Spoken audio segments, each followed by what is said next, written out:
الحمد لله نحمده ونستعينه ونستغفره ونؤمن به ونتوكل عليه ونعوذ بالله من شرور أنفسنا ومن سيئات أعمالنا من يهده الله فلا مضل له ومن يضلله فلا هادي له ونشهد أن لا إله إلا الله وحده لا شريك له ونشهد أن سيدنا وحبيبنا وكريمنا وشفيعنا ورفيعنا ونبينا ومحبوبنا ومرشدنا ومولانا محمدا عبده ورسوله أما بعد فأعوذ بالله من الشيطان الرجيم بسم الله الرحمن الرحيم وهو الغفور الودود وقال النبي صلى الله عليه وسلم التائب من الذنب كمن لا ذنب له أو كما قال عليه الصلاة والسلام صدق الله وصدق رسوله النبي الكريم ونحن على ذلك لمن الشاهدين والشاكرين والحمد لله رب العالمين. جو احباب آئے بیٹھے ہوئے ہیں ان سے گزارش ہے کہ آپ اندر تشریف لے آئیں. بات کو توجہ اور طلب سے جتنا دھیان سے بندہ سنتا ہے اتنا زیادہ اس کو فائدہ ہوتا ہے. آج کے اس جمعۃ المبارک کے موقع پر توبہ اور استغفار کے موضوع پر چند باتیں عرض کرنے کا ارادہ ہے.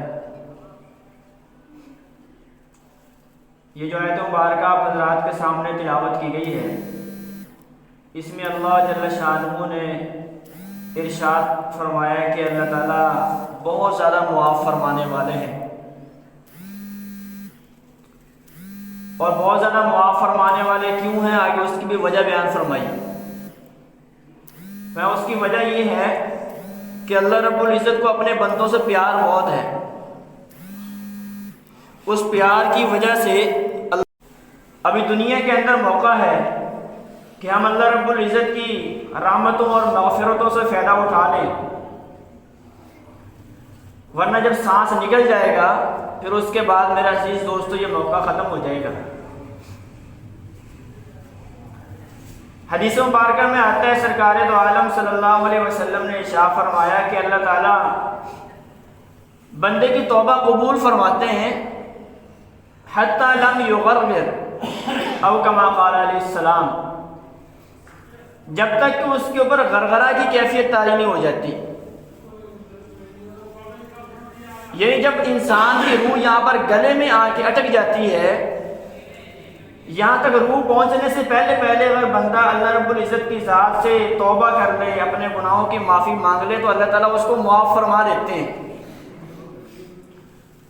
قربان جائیں اللہ رب العزت کی مغفرتوں کے, اللہ رب العزت کی رحمتوں کے, کہ انسان کی روح اس کے سر کی جانب سے نکلنا شروع نہیں ہوتی بلکہ اس کے پاؤں کی جانب سے نکلنا شروع ہوتی ہے. کیوں؟ اس کی وجہ یہ ہے کہ ممکن ہے کہ انسان کو اسی وقت توفیق توبہ ہو جائے. یہ جو ہم سنتے ہیں کہ جب انسان کی روح قبض ہونا شروع ہو جاتی ہے پھر اس کی توبہ قبول نہیں ہوتی, ایسا نہیں ہے. حتی اذا بالغت التراقیہ,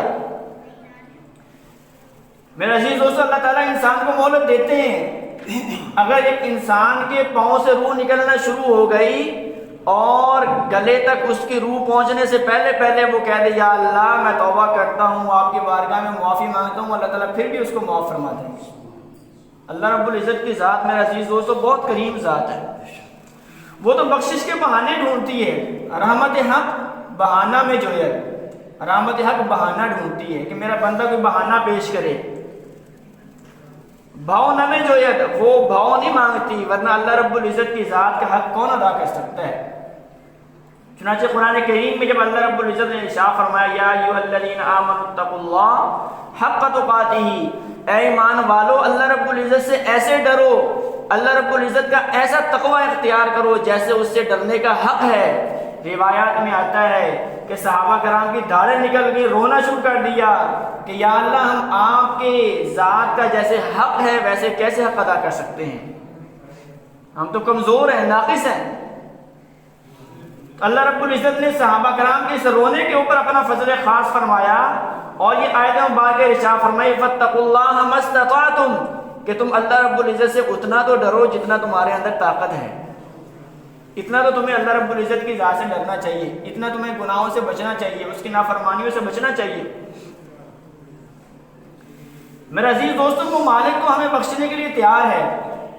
آج جہاں شیطان کے دیگر پروپیگنڈے ہیں ان میں سے ایک پروپیگنڈا یہ بھی ہے کہ وہ انسان کو اللہ رب العزت کی رحمتوں سے مایوس کرتا ہے اور اس کے گناہ اس کے سامنے بڑے بڑے کر کے دکھاتا ہے، جناب تو اللہ تعالیٰ نے بارگاہ سے نہیں بخشے جانا، بہت زیادہ گناہ کر لیے تو نے۔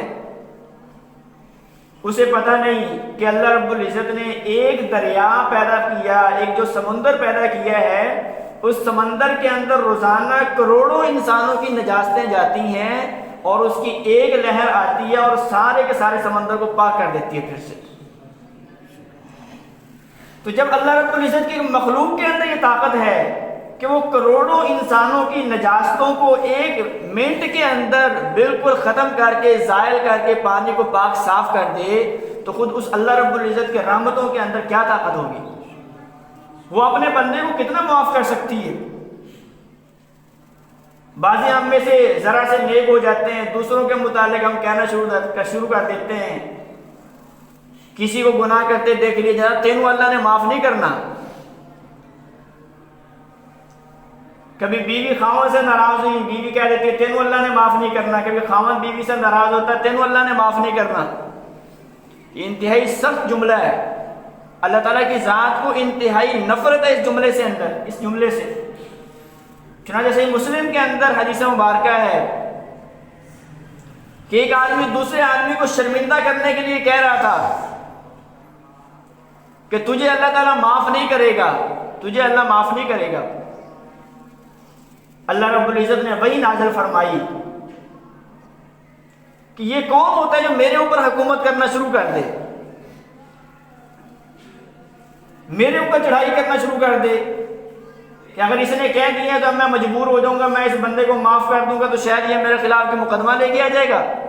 میری رحمت ہے، میری منشا، میری مرضی، میں جس کو مرضی معاف کر دوں اور جتنا مرضی معاف کر دوں چاہے وہ جتنا بھی گناہ گار ہو۔ فرمایا کہ اللہ رب العزت نے وہی نازل فرمائی کہ یہ جو آدمی جس بندے کو کہہ رہا ہے کہ اس کو اللہ معاف نہیں کریں گے، اللہ تعالیٰ فرماتے ہیں کہ اس کے سارے گناہوں کو معاف فرما دو، میں معاف کرنے والا ہوں۔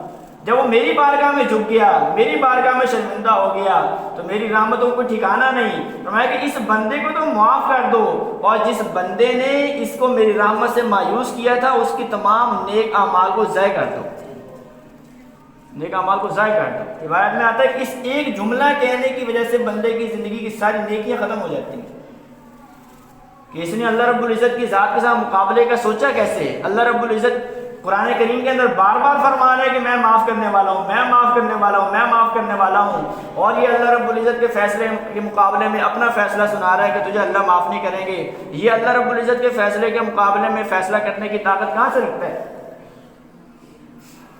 میرے عزیز دوستوں، مخلوق میں امید کی کرنیں روشن کرنی چاہیے،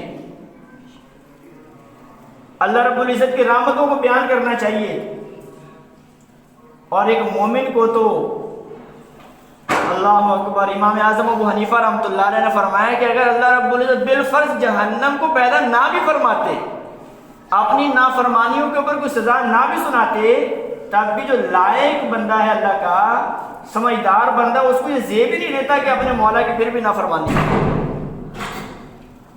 سمجھدار بیٹا ہوتا ہے، اس کو ابا کے ڈنڈے کا ڈر نہیں ہوتا، ابا کی سزا کا ڈر نہیں ہوتا، اس کو صرف ابا کی ناگواری کا ڈر ہوتا ہے، ابا کی ناراضگی کا ڈر ہوتا ہے کہ یار نہیں میرے ابا اس کام کو مناسب نہیں سمجھتے، میں یہ کام نہیں کر سکتا۔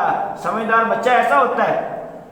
تو جب اللہ رب العزت نے معاف فرمانے والے ہیں تو انسان کو چاہیے کہ وہ بھی اللہ رب العزت کی نافرمانی کی کوشش ہی نہ کرے، لیکن اگر گناہ ہو جائے پھر توبہ کر لے، پھر گناہ ہو جائے پھر توبہ کر لے، پھر گناہ ہو جائے پھر توبہ کر لے۔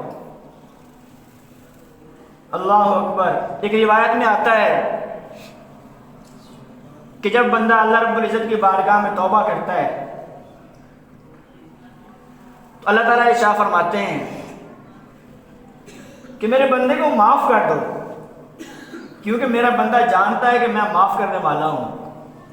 بندے سے پھر گناہ ہوتا ہے اور پھر اللہ رب العزت کی بارگاہ میں توبہ کرتا ہے۔ اللہ تعالیٰ فرماتے ہیں کہ کیا میرے بندے کو معلوم ہے کہ میں پھر معاف کر دوں گا، میں معاف کرنے والا ہوں؟ چلو اس کو میرے متعلق یہ حسن ظن تو ہے، مایوس نہیں ہوا، اس کو پھر معاف کر دو۔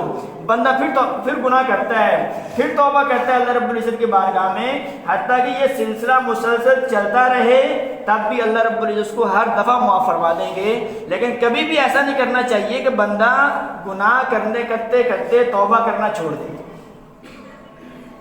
ہمارے ذہنوں میں کئی دفعہ یہ خیال آتا ہے کہ جناب گناہ تو ہم سے چھوٹتے نہیں ہیں، لہذا ہم نے اب توبہ کیا کرنی ہے۔ بعض نادان ایسے ہوتے ہیں توبہ کرنا چھوڑ دیتے ہیں، یہ بھی ان کو شیطان پٹی پڑھاتا ہے، یا تو نے ایک دفعہ توبہ کی ہے، 2 دفعہ توبہ کی، 3 دفعہ توبہ کی، کوئی ڈرامہ تھوڑی ہے۔ یہ تو اللہ رب العزت کی ذات کے ساتھ مذاق کر رہے ہو کہ روزانہ گناہ، روزانہ توبہ، روزانہ گناہ، روزانہ توبہ۔ میرے عزیز دوستو، یہ شیطان کا وسوسہ ہے، اللہ رب العزت نے یہ کبھی نہیں فرمایا کہ اگر تم دن میں 100 دفعہ گناہ کر لو گے پھر میں معاف نہیں کروں گا، دن میں اگر 1,00,000 گناہ کر لو گے پھر معاف نہیں کروں گا۔ بلکہ اگر انسان ساری کی ساری زمین بھر کے اللہ تعالیٰ کی نافرمانیوں کے برابر لے کے آئے اور ایک مرتبہ زبان سے یہ کہہ دے یا اللہ معاف کر دے، اللہ تعالیٰ اس کے سارے گناہوں کو معاف کر دیں گے۔ کبھی بھی رحمت الہی سے بندے کو مایوس نہیں ہونا چاہیے، فوراً توبہ استغفار کرنی چاہیے، اور بندہ جس مقام پہ مرضی چلا جائے اس مقام پہ رہتے ہوئے بندے کو اللہ رب العزت کی بارگاہ میں توبہ کرنی چاہیے۔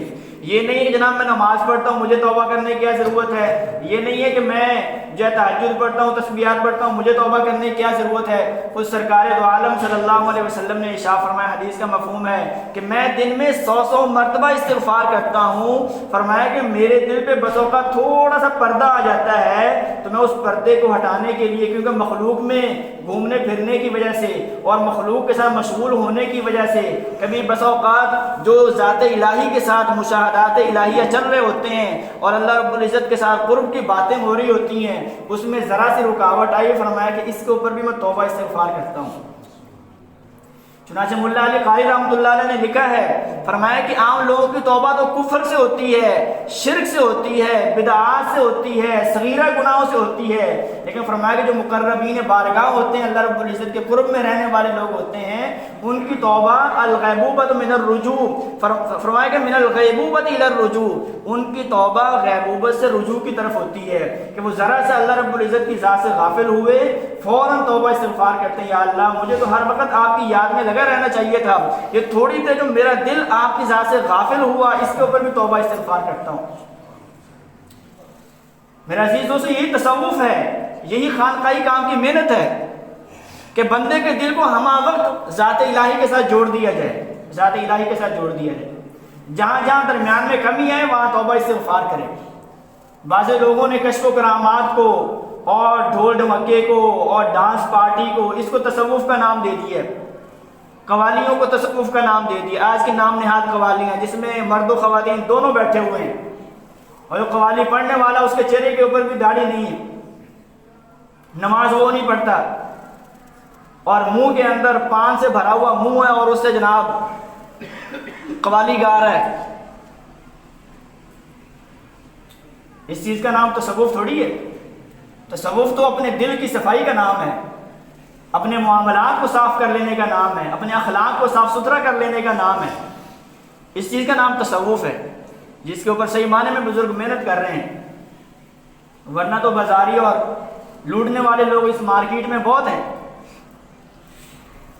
جو بندہ اللہ رب العزت کی ذات کے قریب کرنے کی آپ کو کوشش کر رہا ہے وہ حقیقتاً صوفی ہے. اور جو یہ کہے جناب آج کے بعد نمازوں کی چھٹی ہے, کوئی ضرورت نہیں ہے, کوئی پرواہ نہیں ہے, داڑھی رکھنے کی کوئی ضرورت نہیں ہے, سنت کے مطابق لباس پہننے کی کوئی ضرورت نہیں ہے, پھر ضرورت کس چیز کی ہے؟ اللہ رب العزت نے قرآن کریم کے اندر واضح ارشاد فرما دیا جو میری ولایت اور دوستی چاہتا ہے, میری محبت چاہتا ہے, اس کو چاہیے کہ میرے محبوب کی اتباع کرے. محبوب کی اتباع کے بغیر ولایت کا بندہ خواب بھی نہیں دیکھ سکتا. جو آدمی جتنا اللہ کا ولی بننا چاہتا ہے اتنا زیادہ گناہوں سے بچنا شروع کر دے, وہ آدمی اللہ کا ولی ہے. غافل رہنا بھی گناہ ہے. مولا کی ذات سے غافل پھر رہا ہے, نماز سے غافل, تلاوت سے غافل, ذکر سے غافل, استغفار سے غافل. اس غفلت سے توبہ کرے. جتنا بندہ توبہ استغفار کے اندر آگے بڑھتا جاتا ہے, گناہوں کو چھوڑتا چلا جاتا ہے, اتنا اللہ رب العزت کا مقربین بارگاہ میں اس کا شمار ہو جاتا ہے. تو میرے عزیز دوستو, جو انسان جس حالت میں ہے اس کو چاہیے کہ اللہ رب العزت سے معافی مانگے اور کبھی بھی اللہ رب العزت کے رحمت سے مایوس نہ ہو. اللہ تعالیٰ بہت معاف فرمانے والے ہیں.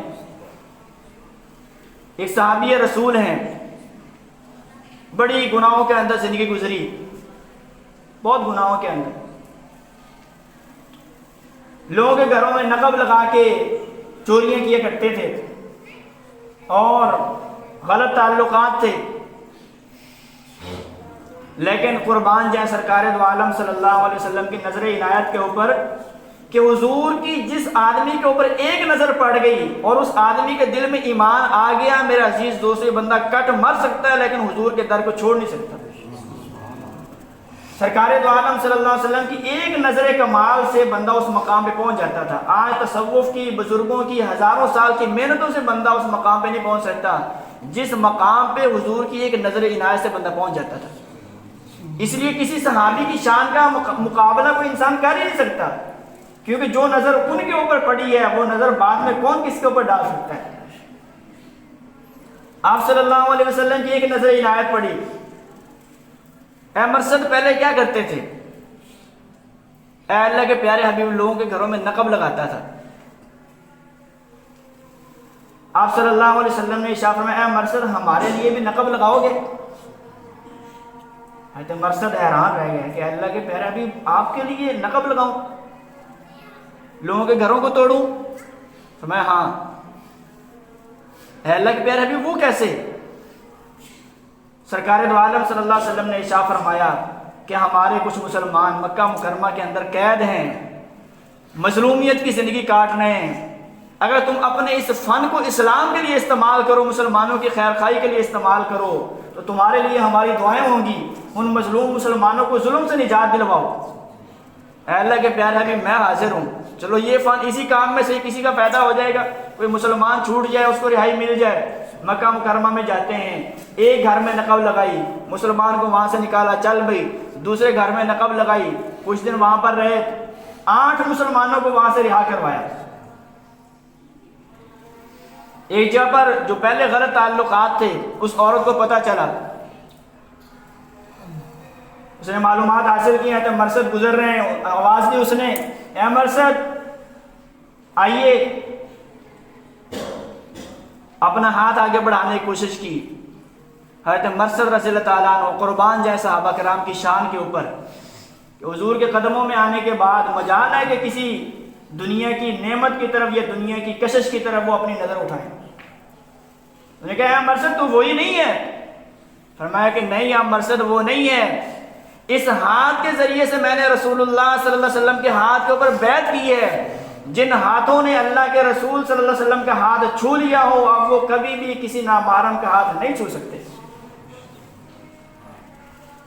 کبھی کسی نامحرم کا ہاتھ نہیں چھو سکتے. 1-2 دن پہلے میں نے درس کے اندر بھی عرض کیا تھا کہ ہمارے بعض خاندانوں میں رواج ہے کہ لڑکے لڑکیوں سے ہاتھ ملاتے ہیں. کیا نہیں, کزن ہے آپس میں, پھوپھی کا بیٹا ہے, خالہ کا بیٹا ہے, ماموں کا بیٹا, آپس میں ہاتھ ملا رہے ہیں. قطعاً حرام ہے. جس لڑکی سے آپ کے لیے پردہ کرنا فرض ہے اس کے جسم کو چھونا آپ کے لیے جائز نہیں ہے. سرکار دو عالم صلی اللہ علیہ وسلم کا مبارک ارشاد حدیث کا مفہوم ہے کہ جو آدمی کسی نامحرم عورت کے ہاتھ میں اس کے بدن کو چھوئے تو اس کے ہاتھ کے اندر کیلیں ٹھونک دی جائیں، یہ اس سے بہتر ہے۔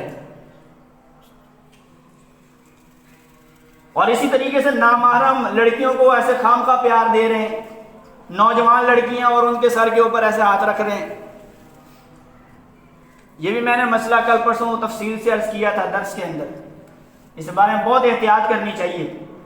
جو بالکل بڈھے ہیں اور جن کو اس دنیا کے خواب و خیال کا کوئی پتہ نہیں ہے، ان کے لیے اجازت ہے، اور وہ بھی تب ہے کہ سر کے اوپر اچھے طریقے سے موٹا کپڑا ہو اور خاتون کے بالوں کے اوپر اس کا اثر نہ جائے اور وہ اس کے لیے محرم ہو۔ یہاں تو جناب یہ میرے ماموں کا بیٹا آ رہا ہے، اس سے پیار لے لیں، یہ میرے خالو کا بیٹا آ رہا ہے، اس سے پیار لے لیں، وہ بہو کو ذلیل کر کے رکھ دیتے ہیں، بیٹیوں کو ذلیل کر دیتے ہیں۔ جو اس کے ہم عمر ہیں اس کے ہم عمروں سے اس کو پیار دلوانے کا کیا فائدہ ہے؟ خاندان کے اندر بڑا بزرگ ہے، اس کے ہاتھوں کے اندر کوئی برکت ہے، وہ بھی بعض احادیث مبارکہ سے اس کی کوئی اجازت ملتی ہے، وہ بہت آخری عمر کے بندے کے لیے۔ نوجوانوں کو اور جو ایسے بوڑھے جو جوانوں کے حکم میں، ان کو اس سے پرہیز کرنی چاہیے۔ دور سے السلام علیکم ورحمۃ اللہ وبرکاتہ کہیں، خاتون قریب آئے تو اگر نوجوان ہیں اور آپ سے پیار لینے والی، ہاتھ ملانے والی بھی خاتون ہے، تو ان سے کہہ دیں کہ بس السلام علیکم ورحمۃ اللہ وبرکاتہ کہہ دیں، اتنا کافی ہے، آپ کو ثواب مل جائے گا، آپ کا سلام ہو گیا۔ محبت سے کہہ دیں، ادب سے کہہ دیں، احترام سے کہہ دیں، یہ نہیں کہ بد اخلاقی سے پیش ہیں۔ یہ کہہ دیں کہ ہاتھ ملانا اسلام کے اندر جائز نہیں ہے، حرام ہے۔ کئی جاہل پیر ہوتے ہیں جو خواتین سے اپنے پاؤں دبوانا شروع کر دیتے ہیں، خواتین سے اپنے ہاتھ کے اوپر بیعت لینا شروع کر دیتے ہیں، اور جب ان بے وقوفوں کو سمجھایا جاتا ہے کہ خدا کے بندو یہ کیا کر رہے ہو، تو اس کے جو بیٹھے ہوتے ہیں جاہل مرید، وہ کیا کہتے ہیں، جناب یہ تو بس پہنچی ہوئی سرکار ہے، بھی کہاں پہنچا ہوا ہے۔ ہمارے شیخ و مرشد شیخ العرب والعجم جو اس وقت کے مجدد ہیں اور بہت بڑے محدث ہیں، تقریباً 35 سال سے صحیح بخاری پڑھا رہے ہیں، شیخ الحدیث کے منصب پر فائز ہیں، مانتے ہیں کہ اس طرح کے بزرگوں کے بارے میں جب کوئی یہ کہے کہ جناب یہ پہنچی ہوئی سرکار ہے اور ناچ رہے ہیں، ڈھول ڈھمکے کر رہے ہیں، نمازیں نہیں پڑھ رہے، تو آپ بھی کہہ دیں کہ واقعتاً پہنچی ہوئی سرکار ہے۔ یہ پہنچا ہوا کہاں ہے؟ یہ جہنم کے کنارے پہنچا ہوا ہے، اس کو تھوڑا سا دھکا اور دے دینا چاہیے تاکہ جلدی پہنچے وہاں پہ۔ جو بندہ اللہ کی ذات سے دور کر رہا ہو، اللہ کے رسول سے دور کر رہا ہو، وہ کہاں کا پہنچا ہوا ہے؟ اللہ رب العزت کے رسول کی غلامی کا نام دین ہے۔ بس آخری ایک واقعہ میں عرض کر کے بات ختم کرتا ہوں۔ میرا عزیز دوست، ہمیں کبھی بھی اللہ رب العزت کی رحمت سے مایوس نہیں ہونا چاہیے۔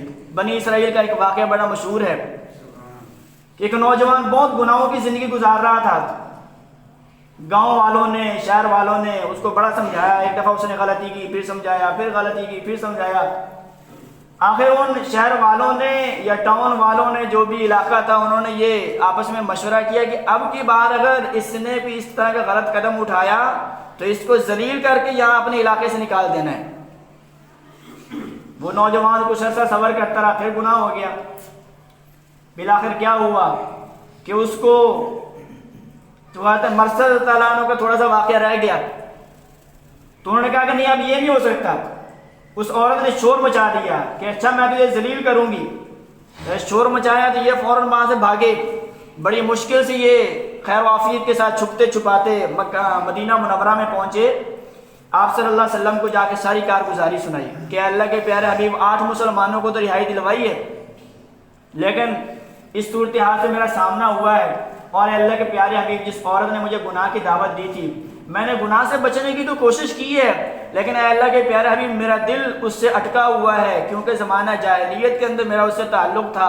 اے اللہ کے پیارے حبیب آپ دعا فرما دیں، یہ کوئی ایسا ہو جائے کہ میرا اس سے نکاح ہی ہو جائے اور میں اس گناہ سے بچ جاؤں۔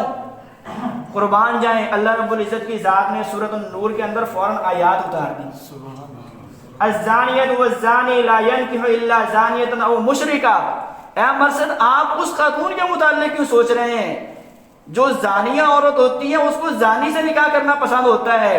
آپ تو اب نیک پاک ہو گئے ہیں، آپ کے نکاح کے اندر ہم کوئی مومنہ عورت کو لے کے آئیں گے، آپ کو اس کے متعلق سوچنے کی کیا ضرورت ہے؟ تو بنی اسرائیل کے اس نوجوان سے پھر گناہ ہوا، بستی والا نکال دیا، اس کی اچھی خاصی پٹائی کی، اس کو ذلیل کر کے بستی سے نکال دیا۔ اب وہ نوجوان سردی کی ٹھٹھرتی راتیں اور سارے علاقے والوں نے اتنی پٹائی کی، اس کا برا حال ہے۔ اور اس کو یہ لگا کہ اس سردی کے رات کے اندر شاید کہ میری آخری رات ہو، اتنا مار مار کے مرنے کے قریب کر دی ہے۔ ایسی حالت کے اندر وہ دعا کرتا ہے کہ یا اللہ میں دائیں دیکھتا ہوں، بائیں دیکھتا ہوں، آگے دیکھتا ہوں، پیچھے دیکھتا ہوں، سوائے تیری ذات کے مجھے اور کوئی نظر نہیں آتا۔ جن لوگوں کو خوش کرنے کے لیے میں نے گناہ کیا، تجھے ناراض کیا، آج انہوں نے مجھے چھوڑ دیا ہے، حتیٰ کہ میری سگی والدہ بھی مجھے بچانے کے لیے پیچھے نہیں آئی، وہ بھی مجھ سے مایوس ہو گئی کہ اس نے ہمیں ذلیل کیا ہے، بس اس سے جان چھڑائی جائے۔ یا اللہ ایسی صورتحال کے اندر آپ بتائیے کہ آپ کے علاوہ میری مدد کون کر سکتا ہے؟ اس نے عرض کیا اے اللہ اگر مجھے یہ معلوم ہو کہ مجھے معاف کرنے سے تیری رحمت میں کمی آ جائے گی اور مجھے سزا دینے سے تیری بادشاہت کے اندر اضافہ ہو جائے گا، یا اللہ میں کبھی بھی تیری ذات سے معافی کا سوال نہ کرتا، بلکہ آپ کا تو ارشاد ہے کہ مجھ سے معافی مانگو میں معاف کرنے والا ہوں۔ اے اللہ میں تجھے تیرے غفور الرحیم ہونے کا واسطہ دیتا ہوں، تجھے تیرے کریم ہونے کا واسطہ دیتا ہوں، تیرے علاوہ کوئی کریم نہیں، تیرے علاوہ کوئی غفور نہیں، یا اللہ مجھے معاف فرما دے۔ میرے عزیز دوستو، ان گناہگار آنسوؤں کے ساتھ روتے روتے روتے روتے اس کی روح پرواز کر جاتی ہے۔ تو موسیٰ علیہ السلام کو اللہ تعالیٰ وہی فرماتے ہیں موسیٰ فلاں جگہ پر میرا ایک ولی ہے، میرا دوست ہے، اٹھو اور اس کو غسل دو، اس کا جنازہ پڑھاؤ اور اس کو اپنے ہاتھوں سے قبر کے اندر دفن کرو، اور میرے بندوں سے فرما دو کہ جو بندہ گناہ گار ہو اور وہ چاہے کہ میرے سارے گناہ معاف کر دیے جائیں، میرے اس ولی کا جنازہ پڑھ لے، اس ولی کے جنازہ پڑھنے کی برکت سے ہم اس کے گناہ معاف فرما دیں گے، میں اس بندے سے اتنا راضی ہو چکا ہوں۔ اب آتے ہیں موسیٰ علیہ السلام وہاں جاتے ہیں اپنے صحابہ کے ساتھ، اس بندے کو اٹھایا، غسل دیا، سارا کچھ ہو گیا، میت تیار ہے جنازہ پڑھنے کے لیے۔ لوگوں نے کہا کہ اس اللہ کے ولی کا ہم چہرہ تو دیکھیں، زیارت کریں، جب پلٹ کے آتے ہیں دیکھتے ہیں وہی نوجوان ہے۔ کہا ہے موسیٰ ہم سے مذاق کر رہے ہو؟